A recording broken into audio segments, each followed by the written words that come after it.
Hi, thank you for viewing our replication project presentation. I'm Christina Tucker. I am in my third semester of the ABA program at Ball State. I'm hoping to finish all my coursework with a graduate certificate in December and hope to sit for the BCBA exam soon after. Hi, I'm Mallory Moore. I am now finishing up my third semester at Ball State, and I plan to graduate May of 2019 and sit for the BCBA exam to hopefully obtain my certification. Hey, I'm Kason Smith. I am currently in my second semester here at Ball State. I hope to be finished next July and sit for my board exam to obtain my BCBA certification.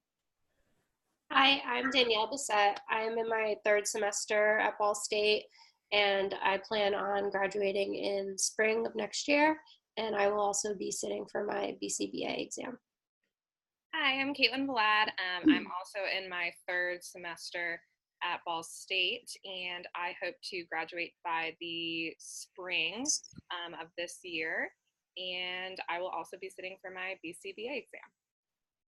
So let's go ahead and start with our PowerPoint presentation.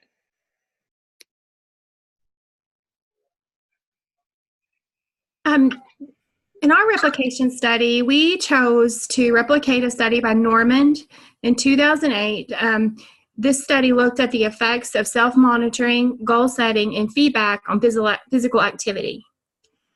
In this original study, there were 4 adults, 3 males and 1 female. The study used a multiple baseline across participants design with an AD-AB reversal design added in. Permanent product was used to record steps, and steps were operationally defined as any activity that caused a count to be recorded by the pedometer. During baseline of this study, the participants wore a pedometer, but the screens were covered in tape to prevent self-monitoring. The experimenter checked and recorded each participant's steps once per week during baseline. Each participant was given a daily step goal during intervention, and the step goal was for the week, and it was calculated based on the mean number of steps from the previous week. The participants wore their pedometers unmasked so they could self-monitor, and they received daily email feedback offering praise or encouragement, and weekly visual feedback in the form of a graph. The results of this study that we replicated show that 3 of the 4 participants were able to return to baseline for a short time and then return to intervention conditions.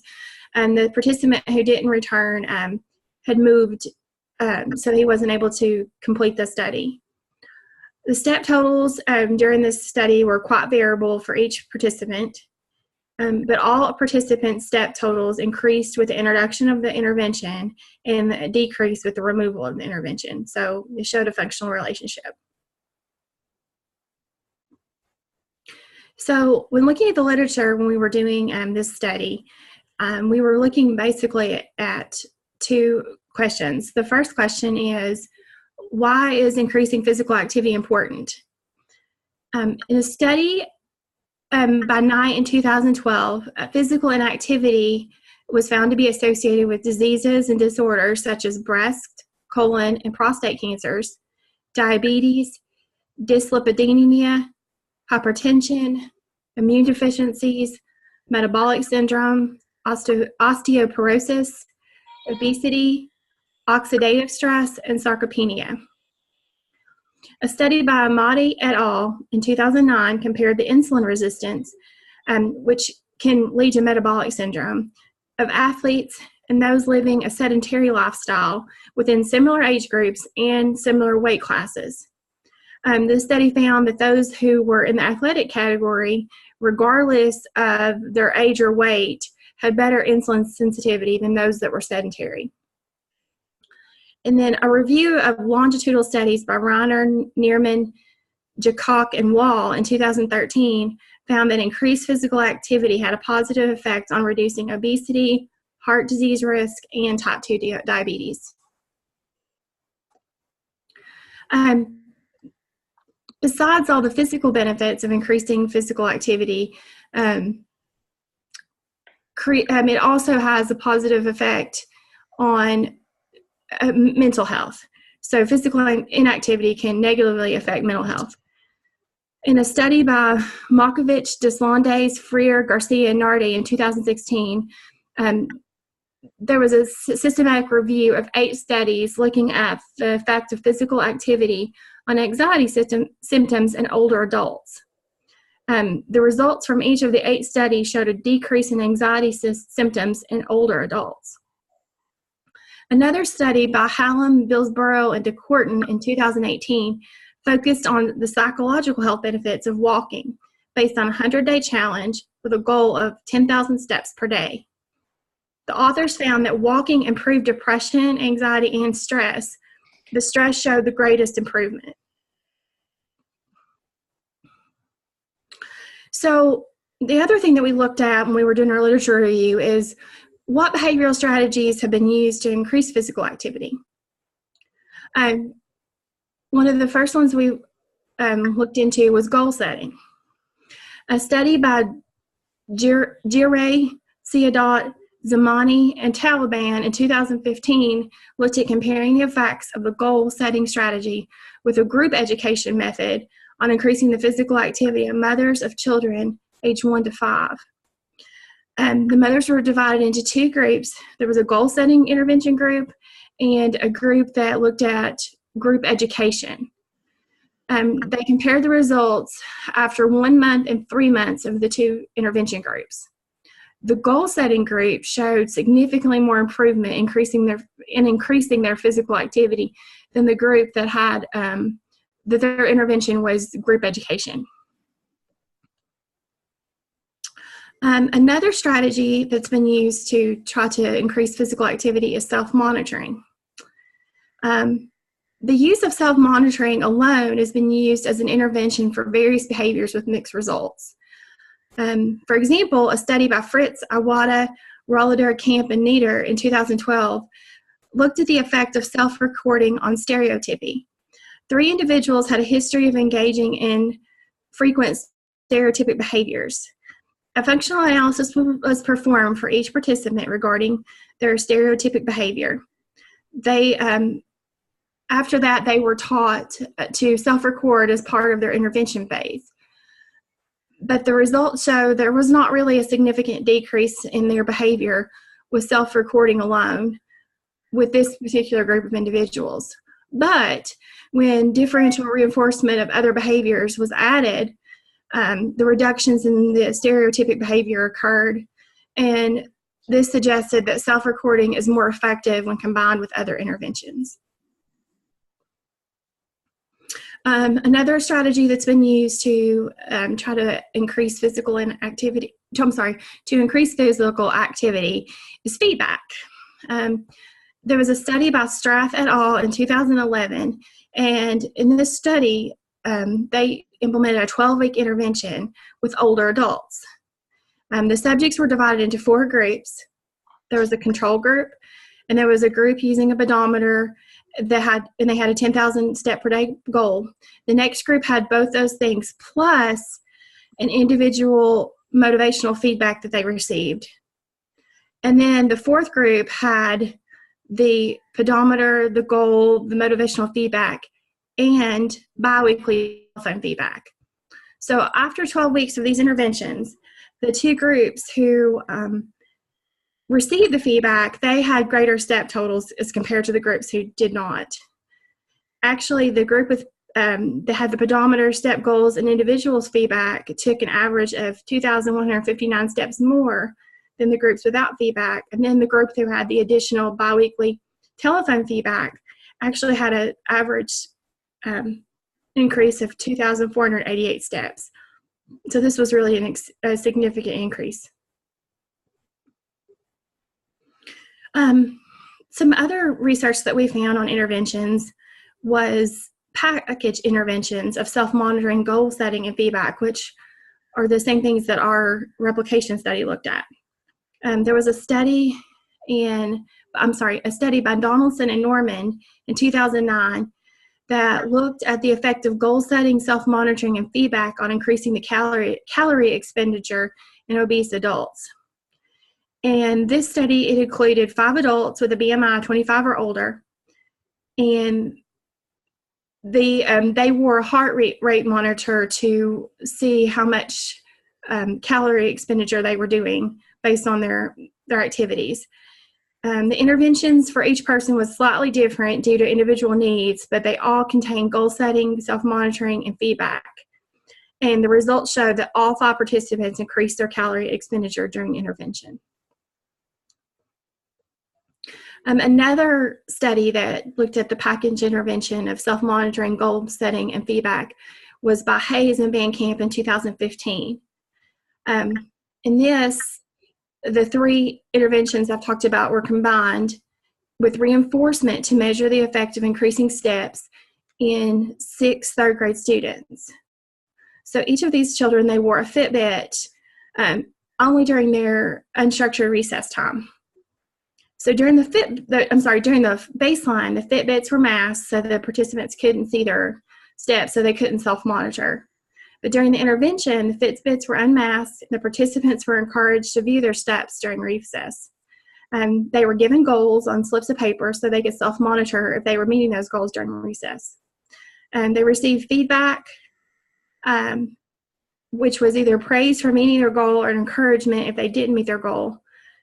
And the results show that an overall 47% increase of steps was taken during the intervention phase compared to the baseline phase. The purpose of our project was to replicate a study completed by Norman to see if a package intervention that included self-monitoring, goal setting, and feedback could increase the number of daily steps taken by the members of our group. So now we're going to talk about our intervention and our implementation of the study, starting with our method. We had 5 participants. They were all females. Kaysen was 22, Christina 41, Danielle 26, Caitlin 24, and Mallory 23. All participants were recruited via a sign-up sheet through an online university, and all of the participants in the study were considered healthy, non-obese adults who exercised, and the exercise levels were minimal to moderate. All the participants desired to increase their daily activity level and participated in the study, which lasted 28 days. The setting of this study took place anywhere that the participants went. The phone was to be kept on the participant at all times, so it counted their steps when they were at work, at home, any of their daily activities were counted. So the materials needed for this study were an iPhone, the health application, a laptop computer for communication amongst group members. And then our behavioral definition was that a step was operationally defined as any activity that resulted in a count being recorded and displayed on the pedometer. Our experimental design, the intervention was a multiple baseline across participants design with the addition of an A-B reversal design for all participants. There were 7 to 10 days of initial baseline data that each participant took, and the intervention for each of the participants lasted between 9 and 15 days, and then a reversal was initiated. Now I'll talk about the procedure and how exactly we did our project. So we started by taking baseline data. Each person used the health application to collect their data. The app was utilized through our phones. Some participants used an Apple Watch, which works the same as their phone. During baseline, all participants were unable to view their data, so that prevented self-monitoring. At the end of the baseline phase, all data was recorded in a Microsoft OneNote folder for experimenters to access. Each participant in the study played roles of participant and experimenter. Participants and experimenters were paired round-robin style. So that means that Danielle was the experimenter for Mallory, Mallory was the experimenter for Kaysen, Kaysen was the experimenter for Christina, and Christina was the experimenter for Caitlin, and Caitlin was the experimenter for Mallory. The participant with the most stable data began treatment first. Caitlin had the most stable data in baseline, so that means that she started intervention first. After Caitlin started intervention first, then Kaysen.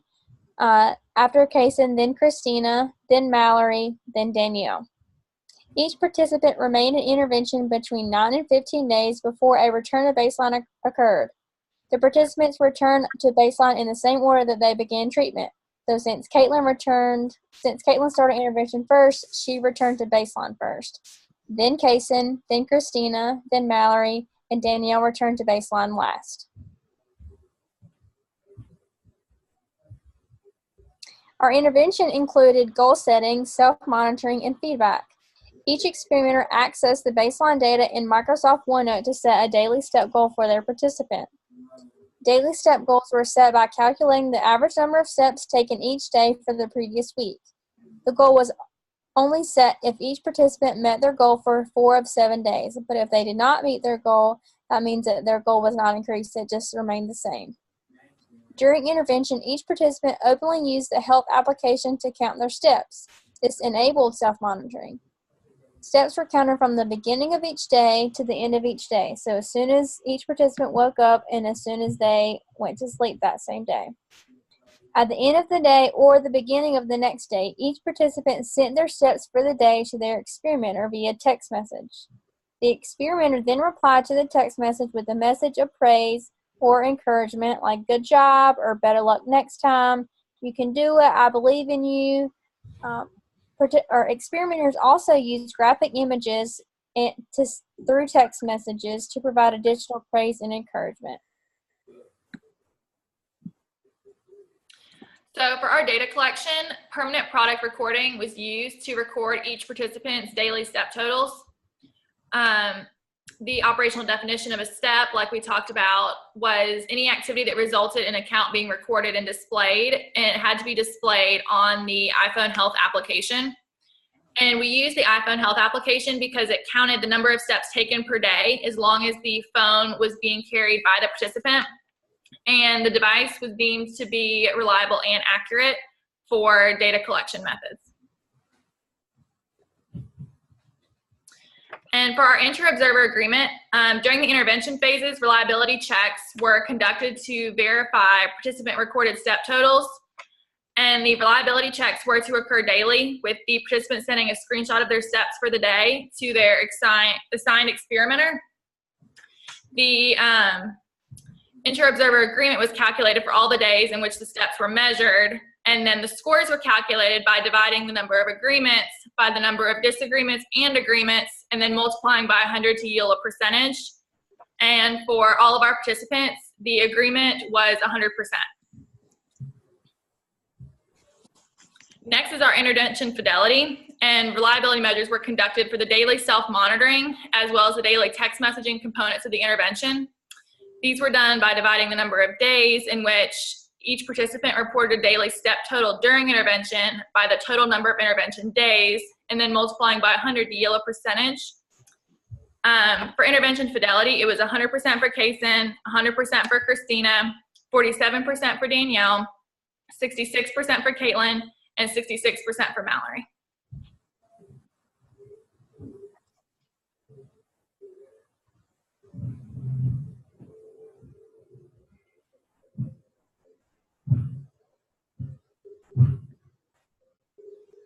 We chose this original study to replicate because we wanted to increase our daily physical activity. So these results demonstrated that daily steps generally vary greatly depending on the activities that we perform that day. So whether it be between work or completing homework or cleaning around the house or just even sitting by the couch, those were all going to be things that greatly impacted our daily steps. So the results also showed no functional relation amongst data except for with one participant. And all the other participants demonstrated a stability of level across phases, as you can see in one of our figures here that we will pull up. The current study showed no evidence of the efficacy of goal setting, self-monitoring, and feedback to increase daily number of steps. So now I'm going to go ahead and share the graph.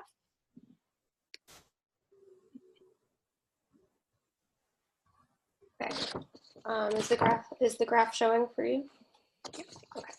So as you can see in the graph, we did a multiple baseline design with ABA reversal design, and it shows that pretty much every participant showed a lot of variability in their data, which is actually similar to the original study. That was pretty much the only thing we had in common, was the variability of daily steps. And because of the variability, the original study excluded their goal-reaching goal out of the results, and we did the same because only one person actually met their goals every day. The results for study actually differed quite a bit from the original study being replicated. The original study showed that daily steps increased during the intervention phases and decreased upon returning to baseline, with another increase in the last intervention phase.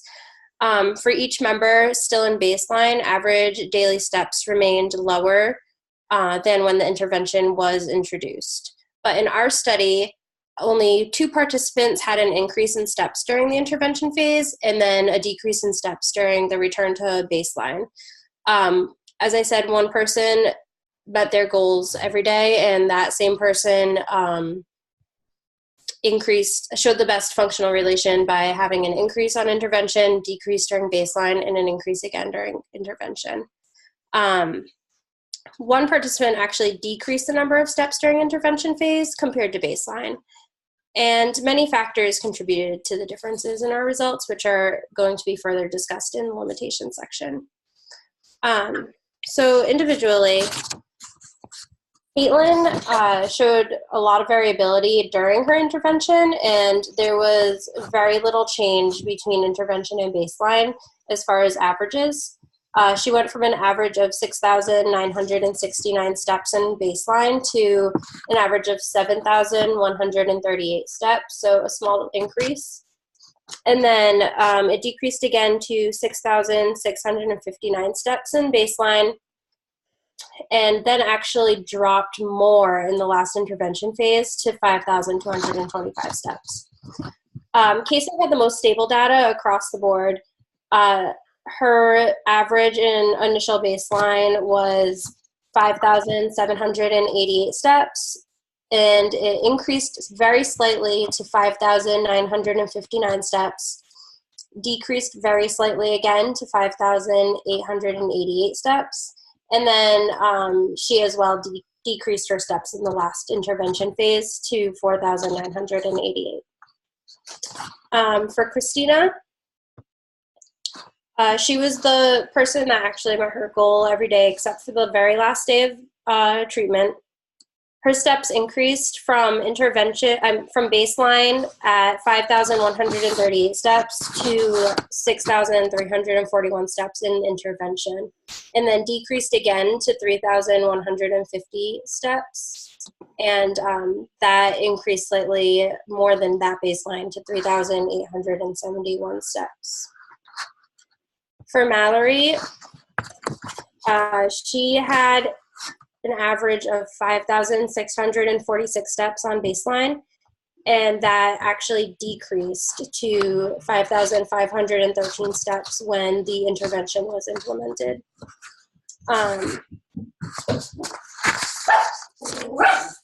From there, her data stayed pretty much stable compared to. For Danielle, she had the most, I had the most variability amongst my baseline phase. I had 5,608 steps. Once some stability had occurred,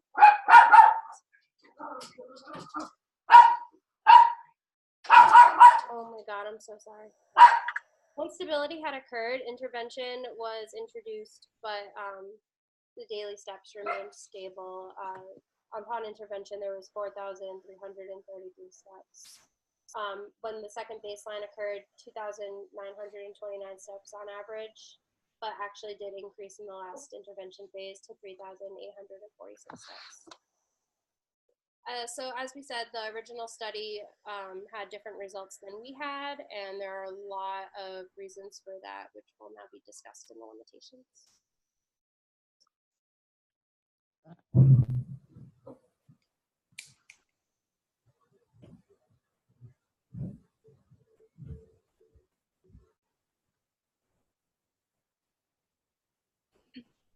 So for the limitations of the project, we experienced a wide variety of them. We had noticed, particularly that in the beginning of the study, it was definitely difficult for us to implement the round robin procedure. We had an odd number of experimenters, and as the group guidelines had stated, we weren't quite allowed to use solely one experimenter, which definitely was difficult to kind of play tag with one another and make sure that we kept up on sending each other our steps. If we had had one designated person as the experimenter to send our steps to and kind of keep up with one person, it would have been a little bit easier to try to get those data points out daily instead of each person having to remind each other, potentially forget. As you could see with our treatment fidelity, we struggled a little bit with this limitation. There were other limitations in addition to that in terms of our materials. So our iPhones, we really had to be extremely reliable on them and reliable on that technology. So clearly we aren't able to bring our cell phones when we're doing something such as swimming or going to the beach or doing something a little bit more outdoors and adventurous that our electronics could potentially be at risk. So for that reason, it was difficult for us to keep our phones on us, which were our sole data collection method, which definitely made that a limitation to the study. Additionally, there was a lot of variability in terms of our work and school responsibilities, and this definitely negatively impacted our participants in the way that they were able to achieve their goals. So we could spend anywhere from 2 to 3 hours sitting on the couch or our room per day just working on schoolwork if we had an assignment due or an exam to complete. And additionally to that, each one of us kind of worked a different job set in our environment. Danielle spends a lot of time working from a desk, whereas I spend a lot of time running around with clients and really increasing my daily step intake a little bit more than she would during a typical work day. So that definitely was recognized as a limitation as well. So when we're looking at the limitations listed above, we also had to consider what we had for scheduled events. We all have different lives to live other than what we do for school, and everyone had different planned vacations and that we didn't know about prior to the study, that we were going to have to kind of work around those to make sure that we could collect data efficiently. So these would cause usually abnormally pretty high or low step counts. There was a given day that Danielle was traveling and had earned almost upward of 11,000 steps, which definitely put her at a little bit of a setback for when she returned back from vacation. Definitely made her goal very variable and difficult to reach at that time. And then lastly, you also have to kind of consider the fact that we do work with a lot of kids and that we see a lot of clients, and that definitely opens us up to contracting all different kinds of illnesses. And there were 2 members of our group who struggled with an illness at some point of the study, and that definitely kept them on the couch and out of being able to collect data for a couple of days in terms of increasing their physical activity levels. So for the majority, that will conclude our project here. And we hope that you enjoyed learning a little bit more about our replication and our study. Here is our contribution log, which we had compiled together, just of all of our different group members and what they had contributed to the final project and to the final assignments.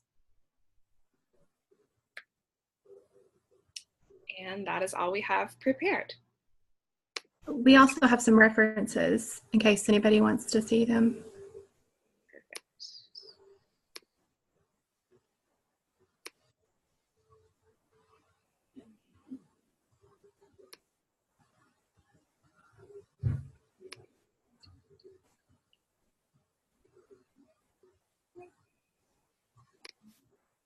Okay. So right here, we have a list of the references that we had used throughout the duration of this study.